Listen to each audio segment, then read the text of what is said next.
Hello ಸ್ನೇಹಿತರೆ, ನಾನು ನಿಮಗೆ ಈ ವಿಡಿಯೋದಲ್ಲಿ ತುಂಬ ಇಂಪಾರ್ಟೆಂಟ್ ಇನ್ವೆಸ್ಟ್ಮೆಂಟು ಅದು ಯಾವುದು ಅಂದರೆ ಪಬ್ಲಿಕ್ ಪ್ರಾವಿಡೆಂಟ್ ಫಂಡು, ಇಲ್ಲಾಂದರೆ ಸಾರ್ವಜನಿಕ ಭವಿಷ್ಯ ನಿಧಿ. ಈ ಇನ್ವೆಸ್ಟ್ಮೆಂಟಲ್ಲಿ ನಾರ್ಮಲ್ ಆಗಿ ಸೆಂಟ್ರಲ್ ಗೌರ್ಮೆಂಟರು ಈ ಇನ್ವೆಸ್ಟ್ಮೆಂಟ್ನ ಬ್ಯಾಕ್ ಮಾಡೋದ್ರಿಂದ ಇದು ತುಂಬ ಸೆಕ್ಯೂರ್ಡ್ ಇನ್ವೆಸ್ಟ್ಮೆಂಟ್ ಅಂತಲೇ ಹೇಳ್ಬೋದು.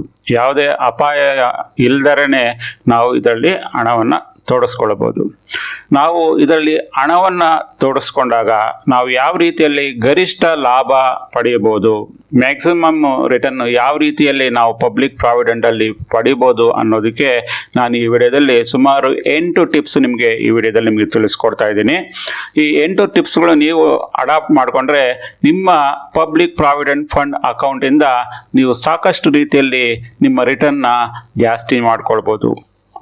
ಮೊದಲನೇ ಟಿಪ್ ಏನಂದರೆ, ನಾವು PPF ಅಕೌಂಟ್ನ ಎಷ್ಟು ಬೇಗ ಓಪನ್ ಆಗುತ್ತೋ ಅಷ್ಟು ಬೇಗ ಓಪನ್ ಮಾಡ್ಕೊಳ್ಬೇಕು. ಒಂದು 18 ವರ್ಷ ಆಗೋಟ್ಮೇಲೆ ನೀವು ಯಾವಾಗ ಬೇಕಾದರೂ PPF ಅಕೌಂಟ್ನ ಓಪನ್ ಮಾಡ್ಕೊಳ್ಬೋದು. ಒಂದು ಜಾಬ್ ಸಿಕ್ಕಿದಾಗ ನೀವೊಂದು PPF ಅಕೌಂಟ್ನ ಓಪನ್ ಮಾಡ್ಕೊಂಡ್ರೆ ಏನಾಗುತ್ತೆ ಅಂದರೆ, ನಾವು PPF ಅಕೌಂಟಲ್ಲಿ ನಮ್ಮ ಹಣವನ್ನು ತೊಡಗಿಸ್ಕೊಂಡಾಗ, ಎಸ್ಪೆಷಲಿ ಲಾಂಗ್ ಟರ್ಮಲ್ಲಿ ದೀರ್ಘಾವಧಿಯಲ್ಲಿ ತೊಡಗಿಸ್ಕೊಂಡಾಗ ನಮಗೆ ಸಾಕಷ್ಟು ಲಾಭ ಬರುತ್ತೆ. ಯಾಕಂದರೆ ಜಾಸ್ತಿ ವರ್ಷ ಹಣ ಕಾಂಪೌಂಡಿಂಗಲ್ಲಿ ನಮ್ಮ ಹಣ ಜಾಸ್ತಿ ಆಗುತ್ತೆ. ಎರಡನೆಯ ಟಿಪ್ ಏನಂದರೆ, ನಾವು ಈ PPF ಅಕೌಂಟಲ್ಲಿ ಮೊದಲನೆಯ ತಿಂಗಳು, ಫೈನಾನ್ಷಿಯಲ್ ಇಯರ್ ಮೊದಲನೇ ತಿಂಗಳು ಏಪ್ರಿಲಲ್ಲೇ, ಅದು 5ನೇ ತಾರೀಕು ಒಳಗಡೆ ಇನ್ವೆಸ್ಟ್ಮೆಂಟ್ ಮಾಡೋದು ತುಂಬ ಒಳ್ಳೆಯದು. ನಾರ್ಮಲ್ ಆಗಿ ಒಂದು ವರ್ಷದಲ್ಲಿ 1.5 ಲಕ್ಷದವರೆಗೂ ಈ PPF ಅಕೌಂಟಲ್ಲಿ ಹೂಡಿಕೆ ಮಾಡ್ಬೋದು. ಏನು 1.5 ಲಕ್ಷ ರೂಪಾಯಿ ಹಣವನ್ನು ಹೂಡಿಕೆ ಮಾಡಬೇಕು ಅಂದ್ಕೊಂಡಿರ್ತೀವೋ ಅದನ್ನು ನಾವು ಏಪ್ರಿಲ್ ತಿಂಗಳಲ್ಲೇ, ಅದು 5ನೇ ತಾರೀಕು ಒಳಗಡೆ ಇನ್ವೆಸ್ಟ್ಮೆಂಟ್ ಮಾಡಿದ್ರೆ ನಮಗೆ ಇಲ್ಲಿ ಒಂದು ರೀತಿಯಲ್ಲಿ ನಮಗೆ ಒಳ್ಳೆ ರಿಟರ್ನ್ ಸಿಗುತ್ತೆ ಅಂತಲೇ ಹೇಳ್ಬೋದು. ಯಾಕಂದರೆ ಇಲ್ಲಿ ಪ್ರತಿ ತಿಂಗಳು ನಮಗೆ ಇಂಟ್ರೆಸ್ಟ್ ಕ್ಯಾಲ್ಕುಲೇಟ್ ಮಾಡ್ತಾರೆ ಮತ್ತು ಇಯರ್ ಎಂಡಲ್ಲಿ ನಮಗೆ ಹಣಕ್ಕೆ ಬಡ್ಡಿ ಜಮಾ ಮಾಡ್ತಾರೆ. ಆದ ಕಾರಣ ನಾವು ಯಾವಾಗಲೂ ಹಣವನ್ನು ಏಪ್ರಿಲ್ ತಿಂಗಳಲ್ಲೇ, ನಮ್ಮಲ್ಲಿ ಲಂಸಮ್ ಹಣ ಇದ್ದರೆ ನಾವು ಖಂಡಿತವಾಗಿ ಏಪ್ರಿಲಲ್ಲೇ ಹೂಡಿಕೆ ಮಾಡ್ಬೋದು. ಮೂರನೆಯ ಟಿಪ್ ಏನಂದರೆ, ಆಗಲೇ ಹೇಳಿದಾಗೆ ಈ PPF ಅಕೌಂಟಲ್ಲಿ ನಾವು ಟೋಟಲ್ 1.5 ಲಕ್ಷದವರೆಗೂ ಕೂಡ ನಾವು ಇದರಲ್ಲಿ ಹೂಡಿಕೆ ಮಾಡಬಹುದು.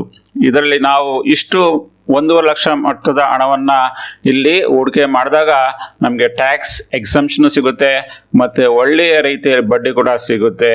ಇದರಿಂದ ನಮಗೇನು ಟೋಟಲ್ ಆಗಿ ಲಂಸಮ್ ಏನು ಕ್ರಿಯೇಟ್ ಆಗುತ್ತೋ PPF ಅಕೌಂಟಲ್ಲಿ, ನಾವು ಮುಂದಿನ ದಿನಗಳಲ್ಲಿ ವಿಡ್ರಾ ಮಾಡಿದಾಗ ಕೂಡ ನಮಗೆ ಕಂಪ್ಲೀಟ್ ಆಗಿ ಟ್ಯಾಕ್ಸ್ ಎಕ್ಸಂಪ್ಷನ್ ಸಿಗುತ್ತೆ. ಆದ ಕಾರಣ ನಾವು ಇದನ್ನು ಮ್ಯಾಕ್ಸಿಮಮ್ ಬೆನಿಫಿಟ್ ಆಗಿ ಬಳಸ್ಕೊಳ್ಬೇಕು.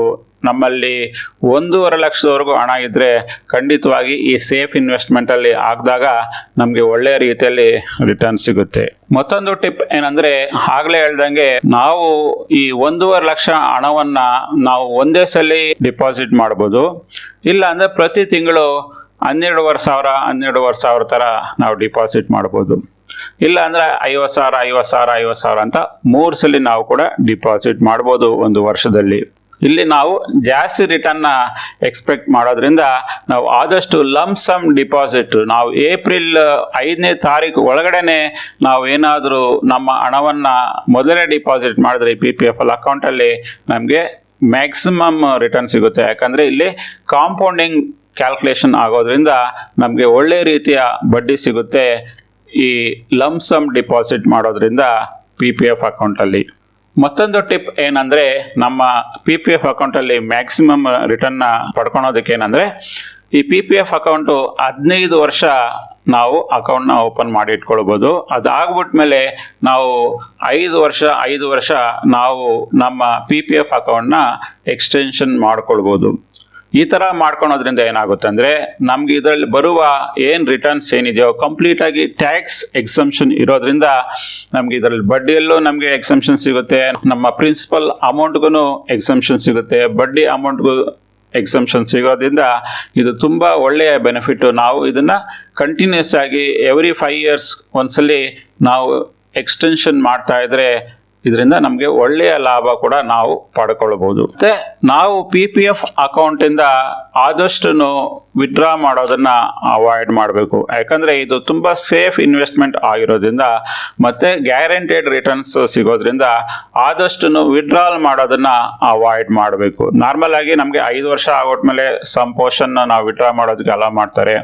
ನಾವು ವಿಡ್ರಾ ಮಾಡಿಬಿಟ್ಟಾಗ ಏನಾಗುತ್ತೆ ಅಂದ್ರೆ ಎಷ್ಟು ಅಮೌಂಟ್ ವಿಡ್ರಾ ಮಾಡಿರ್ತೀವೋ ಅಷ್ಟು ಅಮೌಂಟ್ಗೆ 7%, 7.5% ಏನೋ ಗೌರ್ಮೆಂಟ್ ಅವ್ರು ಏನು ನಮಗೆ ಟ್ಯಾಕ್ಸ್ ಫ್ರೀ ಎಕ್ಸಂಪ್ಷನ್ ಏನು ಕೊಟ್ಟಿರ್ತಾರೋ ಆ ಇಂಟ್ರೆಸ್ಟ್ ನಿಮಗೆ ಕಂಪ್ಲೀಟ್ ಆಗಿ ಮುಂದಿನ ದಿನಗಳಲ್ಲಿ ಅದು ದುಡಿತಾ ಇರುತ್ತೆ. ಅದಷ್ಟಕ್ಕದೇನೆ ನೀವು ಹಣವನ್ನ ವಿಡ್ರಾ ಮಾಡಿಬಿಟ್ರೆ ನಿಮಗೆ ಆ ಏನು ಬೆನಿಫಿಟ್ ಸಿಗುತ್ತೋ ಆ ಕಂಪ್ಲೀಟ್ ಬೆನಿಫಿಟ್ಸ್ಗಳು ಹಾಳಾಗುತ್ತೆ.